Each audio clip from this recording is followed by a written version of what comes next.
Good morning student. आज हम पढ़ेंगे अनिश्चित समाकलन में समाकलन की कुछ विधियां दी गई है, उसको पढ़ेंगे। तो चलिए देखते हैं समाकलन याद करने की कितनी विधियां होती हैं। ठीक है। तो हमारे पास यहाँ 3 प्रकार की विधि दी गई है। क्या क्या होती है समाकलन की विधि? एक होती है प्रतिस्थापन विधि, और दूसरा होता है आंशिक भिन्न द्वारा समाकलन, और तीसरा होता है आपका खंडशः समाकलन। ठीक है। तो शॉर्ट में बता देती हूँ कि प्रतिस्थापन विधि क्या होती है। कोई भी फंक्शन जब दिया रहता है उसको हम जैसे कि देख लें, मान लेते हैं कोई फंक्शन f(x) है, वो हमारे पास दिया गया है ax + b के रूप में, ठीक है, इंटू dx। ये हमारे पास कोई फंक्शन है, इसका इंटीग्रेशन दिया गया है। तो यहाँ पे f(x) की वैल्यू हमारे पास दी गई है ax + b, ठीक है। अब यदि हम इस फंक्शन को कोई दूसरे x के वेरिएबल के रूप में दिया गया है, इसको हम यदि पूरे फंक्शन को क्या कर दें, कोई दूसरा वेरिएबल t या u जो है वो मान के चल दें, ठीक है, और इसको t मान लेंगे, ठीक है। ax + b को हम यदि t मान लेते हैं तो ये जो फंक्शन हमारा बनेगा इंटीग्रेशन का जो है वो क्या हो जाएगा, t के फॉर्म में आ जाएगा, ठीक है। और t के फॉर्म में आ जाएगा तो इसका हम क्या करेंगे, dx की भी वैल्यू निकालेंगे t के फॉर्म में। तो फिर इस तरीके से हम जब कोई वेरिएबल रहता है उसको हम किसी दूसरे वेरिएबल के थ्रू हम उसका इंटीग्रेशन करें, तो ये होता है आपका प्रतिस्थापन विधि। अर्थात इसकी वैल्यू, ठीक है, जो कोई फंक्शन है उसको हम कोई दूसरा वेरिएबल या दूसरे टर्म में दूसरे वेरिएबल के रूप में हम उसको प्रतिस्थापित करके उसका क्या करें, इंटीग्रेशन करें, तो वो कहलाता है आपका प्रतिस्थापन विधि से, या प्रतिस्थापन समाकलन कहलाता है, ठीक है। और ये तरह आपका प्रतिस्थापन का कुछ मान के उसका समाकलन करना, और दूसरा होता है आपका आंशिक भिन्न द्वारा समाकलन। तो आंशिक भिन्न पहले के सिलेबस में था, अभी हटा दिया गया है। तो आंशिक भिन्न कैसे निकालते हैं किसी फंक्शन का, उसको देख लेते हैं, ठीक है। जैसे कि कोई फंक्शन, जैसे कि कोई आपका फंक्शन दिया गया है, मान लेते हैं 2n + 1/n² इंटू 1 + n का होल स्क्वायर।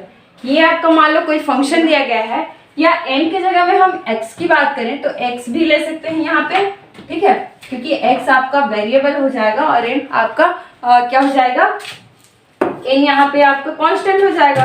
तो हम x के रूप में लेते हैं। ये आपका कोई फंक्शन है, इसका आपको क्या निकालना है, इंटीग्रेशन करना है, ठीक है।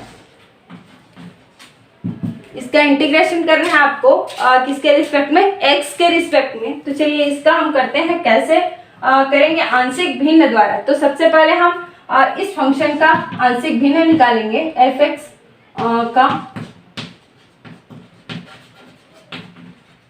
आंशिक भिन्न निकालेंगे, मतलब 2n + 1 अपॉन क्या है, x² 1 + x⁴ होल स्क्वायर, ठीक है। इसका हम आंशिक भिन्न निकालेंगे, तो कैसे होगा उसको देखेंगे। इस फंक्शन का इस क्वेश्चन का हम क्या करते हैं, आंशिक भिन्न निकालते हैं। तो इसका आंशिक भिन्न कैसे निकालेंगे, यहाँ पे लिख लेंगे आंशिक भिन्न। तो पहला तो हम ले लेते हैं a अपॉन, इसको हम क्या लिख सकते हैं, x² के फॉर्म में, और 1 + x का होल स्क्वायर के फॉर्म में उसको दूसरा कर सकते हैं। तो ये हो जाएगा a/x² प्लस b/1 + x का स्क्वायर, ठीक है। तो ये हम दो टर्म्स में ले लिए।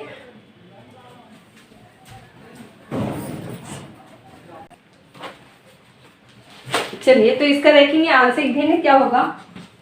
ये हमारे पास है 2x + 1/x², x + 1 का होल स्क्वायर या 1 + x का होल स्क्वायर, सेम है दोनों, ठीक है। इसका हम एलसीएम निकाल लेंगे तो क्या आ जाएगा, x² 1 + x का होल स्क्वायर, और ये हो जाएगा a 1 + x का whole square plus b x का स्क्वायर, ठीक है। तो ये तो आपका नीचे वाला दोनों कैंसिल आउट हो जाएगा, बचेगा क्या, 2x + 1 = a 1 + x का होल स्क्वायर और प्लस b x का स्क्वायर, ठीक है। तो यहाँ से हम जब x की वैल्यू x की वैल्यू हम -1 रखेंगे तो ये टर्म्स a वाला जो टर्म है या a का गुणांक जो है वो क्या हो जाएगा, 0 आ जाएगा। तो यहाँ पे लिख सकते हैं x बराबर -1 रखने पर क्या जाएगा, देखेंगे x बराबर -1 रखने पर यहाँ पे b की वैल्यू निकलेगी, अर्थात b बराबर क्या मिल जाएगा, -2 + 1 अर्थात -1। b की वैल्यू हमें मिल गई -1 और x बराबर 0 रखने पर हमें a की वैल्यू मिल जाएगी, a की वैल्यू 1 इक्वल्स टू क्या आ जाएगा, 0 + 1 अर्थात a बराबर 1 मिल जाएगा। ठीक है, तो इस तरीके से b की वैल्यू हमें मिल गई -1 और a की वैल्यू मिल गई 1। इस तरीके से हमें b की वैल्यू मिल गई -1 और a की वैल्यू मिल गई 1। तो यहाँ से हम रखेंगे a और b की वैल्यू, तो क्या हो जाएगा देखेंगे, 2x + 1/x² 1 + x का whole square equal to 1/x² -1 क्या हो जाएगा, 1 + x का स्क्वायर। तो ये हो गया इस फंक्शन का आंशिक भिन्न रूप हमें क्या मिल गया, 1/x² -1/1 + x का होल स्क्वायर। ठीक है, तो इस तरीके से आपको कोई फंक्शन दिया रहता है तो उसका सबसे पहले आप क्या करेंगे, आंशिक भिन्न निकालेंगे और आंशिक भिन्न निकालने के बाद उसका इंटीग्रेशन करेंगे तो वो कहलाता है आंशिक भिन्नों द्वारा समाकलन। ठीक है, और फिर नेक्स्ट है आपका खंडशः समाकलन। तो ये खंडशः समाकलन जो होता है उसका आपका फॉर्मूला होता है खंडशः समाकलन। इसका फॉर्मूला आप लगा देंगे, क्या होता है, कोई दो फंक्शन दिया रहता है, मान लो f(x) और *gx। ठीक है, दो फंक्शन है तो उसका आप क्या करेंगे, खंडशः समाकलन करेंगे। तो ये फॉर्मूला लगता है, देखेंगे पहले फंक्शन का, इसको हम फर्स्ट फंक्शन ले लेते हैं, इसको सेकंड ले लेते हैं। ठीक है, तो ये रूल लगता है, फर्स्ट को स्थिर, ठीक है, पहले फंक्शन को स्थिर रखेंगे, दूसरे का समाकलन करेंगे तो ये gx हो जाएगा *dx। ठीक है, माइनस पहले का अवकलन। ठीक है, पहले फंक्शन का हम क्या करेंगे, अवकलन करेंगे, अर्थात d/dx निकालेंगे f(x) का। ठीक है, और इनटू दूसरे का समाकलन अर्थात दूसरा फंक्शन जो है वो हमारा gx है। ठीक है, तो दूसरे का समाकलन इनटू dx का होल इंटीग्रेशन। ठीक है, इनटू dx। ठीक है, क्या क्या लिखे हैं, पहले को स्थिर, दूसरे का समाकलन माइनस पहले का अवकलन इनटू दूसरे का समाकलन का होल समाकलन। ठीक है, ये होता है आपका खंडशः समाकलन का सूत्र। एक बार देख लेंगे, खंडशः समाकलन क्या होता है, पहले फंक्शन को स्थिर, दूसरे का समाकलन माइनस समाकलन और होल समाकलन रहता है यहाँ पे, उसमें अंदर में क्या रखेंगे, पहले का अवकलन इनटू दूसरे का समाकलन। ठीक है, और ये लास्ट में रहता है पूरे का समाकलन। तो ये होता है आपका खंडशः समाकलन। उस विधि से सॉल्व करना क्या कहलाएगा, खंडशः समाकलन कहलाएगा। जब दो फंक्शन आपके पास दिया गया है तब उन दोनों का आपको इस तरीके से समाकलन करना है। ठीक है, उसको एक बार फिर यहाँ पे मैं लिख देती हूँ,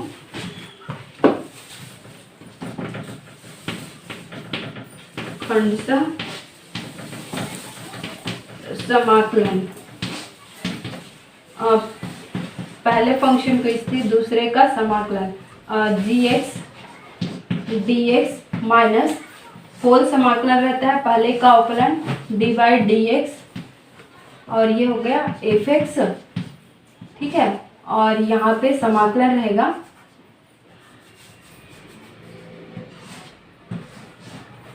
क्या रहता है, gx इंटू dx। ठीक है, इंटू dx, ये होता है आपका खंडशः समाकलन।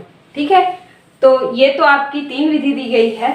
चलिए देखते हैं प्रश्न में किस तरीके से कौन सी विधि का पहले यूज किया गया। ठीक है,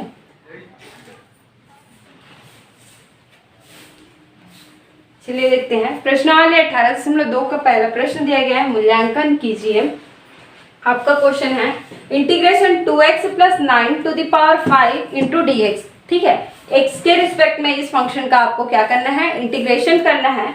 तो चलिए देखते हैं कैसे होगा। ठीक है, सॉल्यूशन है इसका, आप इसमें यूज करेंगे प्रतिस्थापन मेथड। ठीक है, प्रतिस्थापन विधि से या प्रतिस्थापन समाकलन जिसको बोलते हैं। तो इसमें हमारे पास दिया गया है, माना कि मान के चलते हैं, माना कि 2x प्लस 9 इक्वल टू हम क्या ले लेते हैं, t मान लेते हैं। ठीक है, अब इसको हम t मान लेंगे। ठीक है, इसकी वैल्यू तो t हो गई, t टू द पावर 5 मिल गया। अब हमारे पास है dx, तो dx की वैल्यू कब मिलेगी, जब हम इसका क्या करेंगे, एक बार अवकलन करेंगे। ठीक है, इसका अवकलन x का अवकलन करेंगे तो क्या मिलेगा, हमें dx मिलेगा। ठीक है, तो इस फंक्शन का हम क्या करेंगे, x के रिस्पेक्ट में इसको डिफरेंशिएट करेंगे अर्थात अवकलन करेंगे। तो ये क्या हो जाएगा देखेंगे, x के सापेक्ष अवकलन करने पर, अवकलन करने पर, ठीक है, तो ये हो जाएगा x के सापेक्ष अवकलन करेंगे तो 2 प्लस कांस्टेंट का 0 हो जाएगा और इसका हो जाएगा dt बाई dx। ठीक है, तो हमें क्या चाहिए, dx की वैल्यू चाहिए। तो dx की वैल्यू हम निकालेंगे यहाँ से, तो ये हो जाएगा dx 2dx हो गया इक्वल टू dt। तो हमारे पास यहाँ 2 तो है ही नहीं, तो हम क्या करेंगे, सिर्फ हमें dx की वैल्यू चाहिए। तो dx बराबर हो गया 1/2 dt। ठीक है, अब ये जो वैल्यू हमने माना है, मान के चला है, और जो हमारे पास dx की वैल्यू आई है, सब वैल्यू को इसमें हम क्या कर देंगे, रख देंगे। तो क्या हो जाएगा देखिए, तब इसको हम लिख सकते हैं 2x plus 9 to the power 5 into D x को क्या लिख सकते हैं, 1/2 integration t to the power 5 dt। ठीक है, अब इसका हम क्या कर लेंगे, समाकलन कर लेंगे। Integration 2x plus 9 to the power 5 into D x equal to, इसको हमने लिख लिया 1/2 integration t to the power 5 into dt। इसका समाकलन कर लेंगे। अब देखिए 1/2 t to the power 5 into dt का समाकलन क्या आ जाएगा, 1/2 x to the power n का जो फॉर्मूला आपका इंटीग्रेशन का होता है उसी को लगाएंगे। तो ये आ जाएगा आपका t to the power 5 plus 1/5 plus 1 plus c। ठीक है, c आपका क्या है, समाकलन नियतांक या आर्बिट्रेरी कांस्टेंट बोल सकते हैं। 1/2 into t to the power 6/6 हो गया। इसको हम लिख सकते हैं, इसको और लिख सकते हैं टी टू द पावर 6/6 दूनी 12 प्लस सी। टी की वैल्यू जो हमने यहाँ पे माना था उसको हम यहाँ पे रख देंगे। तो क्या आ जाएगा देखेंगे, 2x plus 9 to the power 5/12 plus C. तो ये रहा आपका जो आपके पास फंक्शन दिया गया था 2x plus 9 to the power 5 into D X. इसका समाकलन हमें मिल गया 2x plus 9 to the power 6/12 plus C. ठीक है, यहाँ पे सी आपका आर्बिट्रेरी कांस्टेंट है। तो इस तरीके से आपका क्वेश्चन दिया रहेगा, उसको आप कोई दूसरे वेरिएबल के रूप में मान के चलेंगे और उसका इंटीग्रेशन करेंगे। ठीक है, अब ये तो रहा पहला प्रश्न। हाँ, इसके बाद अब देखते हैं अगला प्रश्न। चलिए देखते हैं 11वां प्रश्न हमारे पास दिया गया है, integration of 1/x plus x into log x into D x. ठीक है, तो इसमें हमें किस पॉइंट को हम x मान के चलेंगे इसको देखेंगे। ठीक है, तो दूसरा वेरिएबल जब हम मानते हैं तो उसमें ऐसे पॉइंट को उस वेरिएबल का नाम लेते हैं या ऐसे पॉइंट को मान के चलते हैं जिसका क्या करें, जिसका वहाँ पे क्या दिया रहेगा, डिफरेंशिएट पॉइंट दिया रहेगा अर्थात अवकलन का पॉइंट दिया रहेगा। तो उस फंक्शन को हम क्या मानेंगे वहाँ पे, या बोल सकते हैं जिसका अवकलन होता है उस पॉइंट को हम क्या मानेंगे, दूसरा वेरिएबल के रूप में मानेंगे या उसका उस पॉइंट को प्रतिस्थापित करेंगे दूसरे रूप में। तो यहाँ पे देखेंगे, इसको लिख सकते हैं हम integration 1/x plus x log x dx।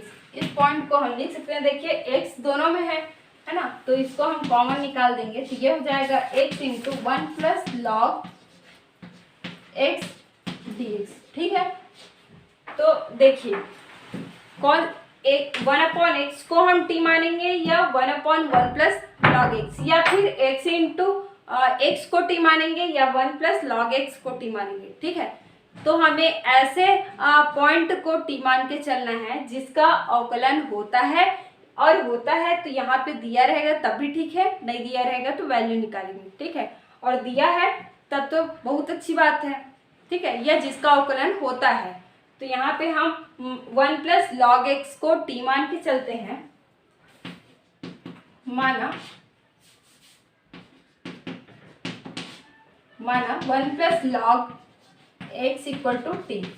हमने यहाँ पे 1 प्लस लॉग एक्स को t इसलिए माना क्योंकि यहाँ पे 1 का अवकलन करेंगे तो 0 हो जाएगा, लॉग एक्स का 1/x होता है। ठीक है, तो यहाँ से हमारे पास 1/x की वैल्यू भी दी गई है, 1/x इंटू dx की वैल्यू क्या है, dt आ जाएगी। ठीक है, तो इसीलिए हमने इस पॉइंट को अवकलन माना, ना कि इसको। ठीक है, और इसको भी मान लेते तो ये log t हो जाता, और log t का समाकलन होता नहीं है। ठीक है, तो चलिए देखते हैं। 1 plus log x equal to t. अब x के सापेक्ष अवकलन करने पर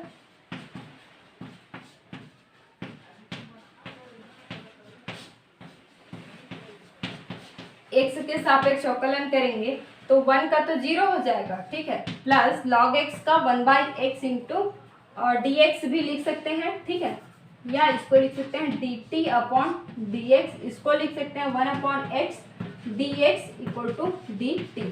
तो यहाँ पे हमारे पास dt की वैल्यू मिल गई 1/x इंटू dx। ठीक है, जो हमारे पास दिया गया है।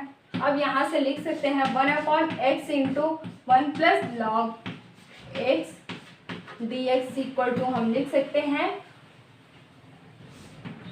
1/t dt। ठीक है, अब 1/t dt किसका समाकलन होता है, 1/x का समाकलन होता है log x। ठीक है, और यहाँ पे हो जाएगा log t प्लस c, है ना, और t की वैल्यू हमने मान लिया है, यहाँ पे क्या माना है 1 प्लस log x। ठीक है, और ये मॉड्यूलस में रहेगा क्योंकि log का पॉइंट है, तो इसको हम लिख सकते हैं log mod of 1 plus log x। ठीक है, प्लस c। ये हो गया जो फंक्शन हमारे पास दिया था उसका इंटीग्रेशन पॉइंट। ठीक है, ये जो 1/x plus x log x into dx का समाकलन क्या मिल गया, log mod of 1 plus log x plus c। ठीक है, तो ये हो गया आपका इस क्वेश्चन का समाकलन किस तरीके से करना है वो। ठीक है, तो इतना तक आप बना के देखेंगे, इसके आगे और बनता है तो और बनाएंगे, नहीं बनता है फिर पूछेंगे। ठीक है, तो आज के लिए बस इतना ही, धन्यवाद।